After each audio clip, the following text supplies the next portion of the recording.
नमस्कार, capital TV में आपका स्वागत है।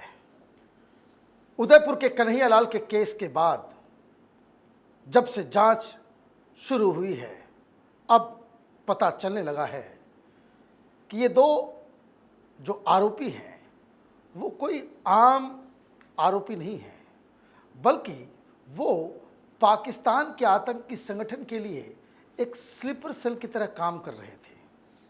देश विदेश से कनेक्शन मिल रहा है। इस जघन्य अपराध करने से पहले उदयपुर के अंदर ही मीटिंग भी होती है। कई सारे लोग उसमें शामिल होते हैं कि कैसे कन्हैयालाल की हत्या की जाए, और ये दो लोग खुद को वॉलंटियर करते हैं। ये एक थ्रेट है। मेरे हिसाब से ये हत्याकांड, ये जो निर्मम हत्या की गई है जिहादियों के द्वारा, India has been put on notice.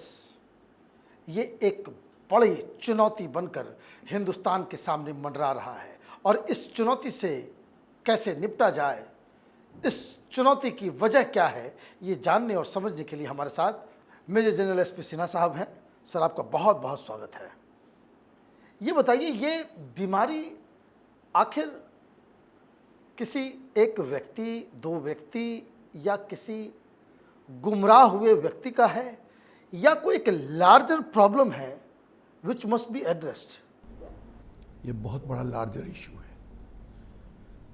पहले कन्हैया के बारे में हम फेज़ 2 में बात करेंगे। फेज़ 1 में मैं मैक्रो इश्यूज़ को हाईलाइट करना चाहता हूँ, और मैं थोड़ा पीछे जाऊँगा।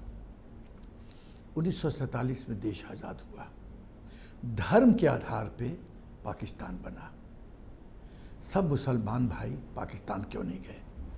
यदि दो भाइयों में आप मेरे भाई हो, भाइयों में बंटवारा हुआ, आपको ज़मीन दे दिया मैंने, मेरी ज़मीन मेरी, आपकी ज़मीन आपकी।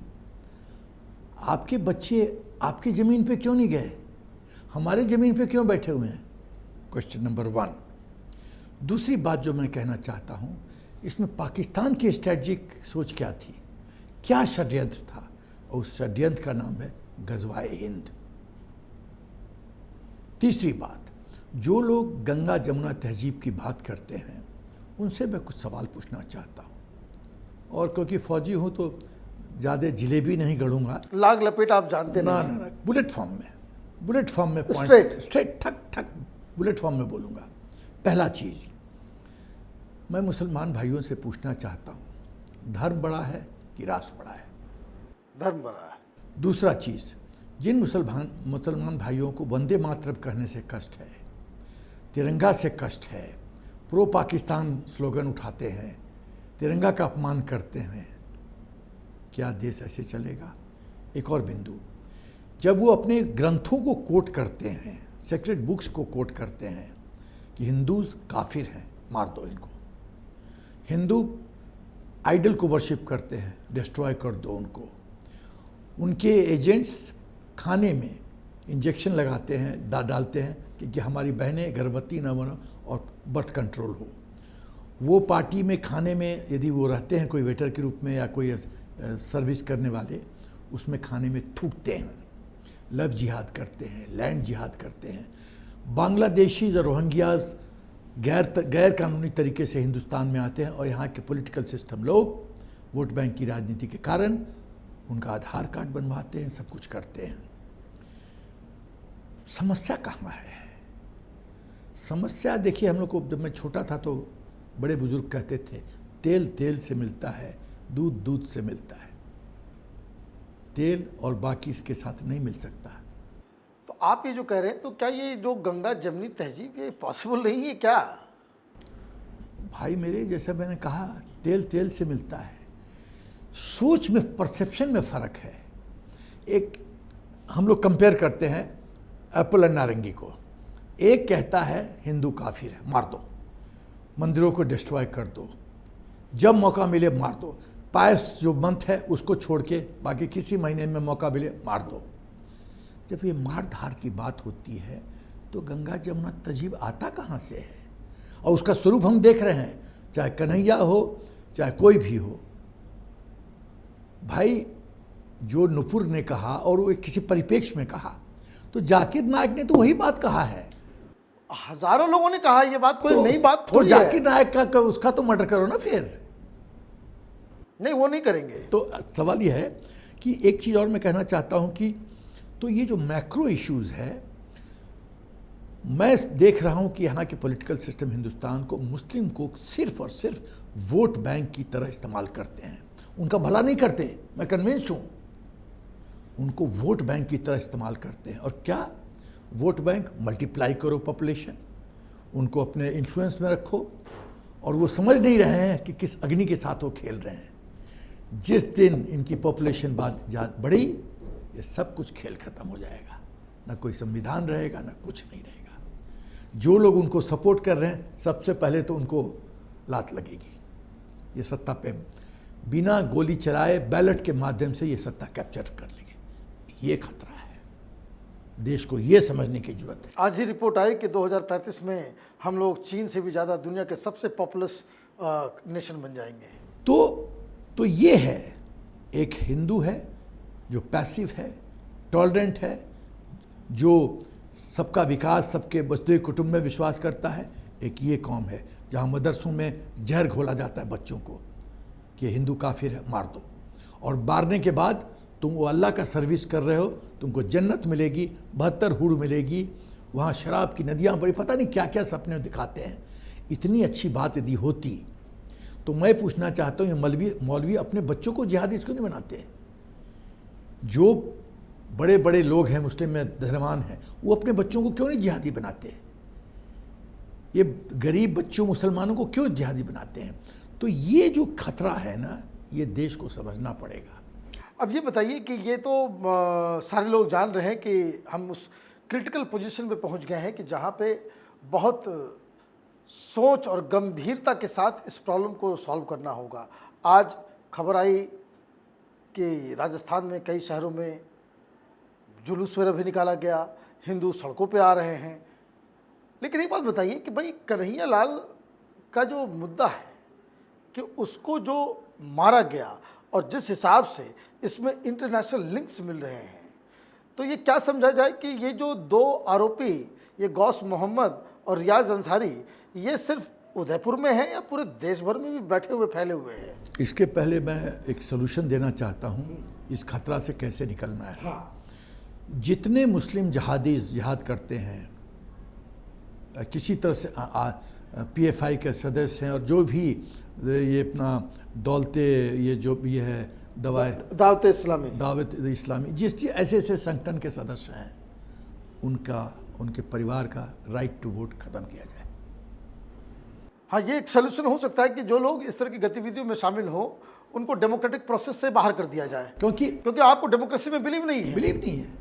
आप तो शरिया बिलीव करते हो, आतंकवाद में बिलीव करते हो, तो आपकी सोच से राष्ट्र कैसे मजबूत होगा? हो नहीं सकता। सही बात है। तो अब आता हूँ कन्हैया के केस में।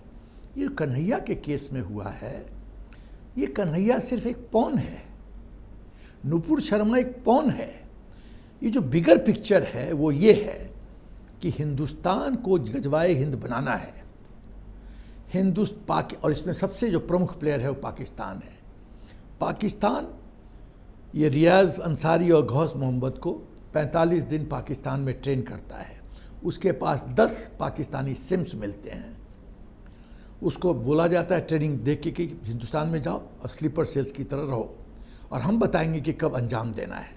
एक सीक्रेट मीटिंग होती है मुखर्जी चौक पे जून में, जहाँ 6-7 लोग अटेंड करते हैं, जिसमें मुजीब सिद्दीकी भी होता है और ये दोनों भी होते हैं। वहाँ ये फैसला लिया जाता है कि हमने कुछ पाकिस्तान से संदेश आता है, कुछ ऐसा बड़ा करो कि तहलका मचे। तो इन दोनों वॉलंटियर किया कि हाँ, कन्हैया का गर्दन हम काटेंगे। लेकिन सबसे बड़ी दुख की बात यह है कि जब वीडियो में ये लोग अनाउंस कर रहा है कि हम गर्दन काटेंगे, और सोशल मीडिया भी इतना 3-4 वीडियो चल रहा है, पुलिस ने क्या किया? और ये वीडियो बनाने का संदेश भी, ये जो आदेश, वो भी कराची से ही आया था कि वो जो काम करो उसे बनाना, उसका वीडियो बना करके उसको वायरल करना। मैं तो इनके साहस देख के मैं बहुत चिंतित हो गया। एक तो ये दुष्कर्म करते हैं और वीडियो बनाते हैं, इसका मतलब इनको कोई भय नहीं है क्या? भय बिल्कुल नहीं है। तो भय नहीं है, इसका मतलब है कि कहीं ना कहीं हमसे चूक हो रही है। चूक ये हो रही कि आपने धमकी भी दे दी, और गहलोत साहब की सरकार ने कहा कि आपस में बात करा लो। ये सुलह करवा रही थी पुलिस, अरेस्ट करने के बजाय उन्हें कन्हैया लाल के साथ बिठा करके मामले को खत्म करने की बात की जा रही थी। राजस्थान पुलिस के आचरण के बारे में मैं टिप्पणी करूंगा। आप कन्हैया के खिलाफ एफआईआर लॉन्च करते हो, उसको अरेस्ट करते हो, उसकी दुकान बंद करवाते हो, उसको सुरक्षा नहीं देते हो और उसको मरने के लिए छोड़ देते हो। क्या ये पुलिस का काम है?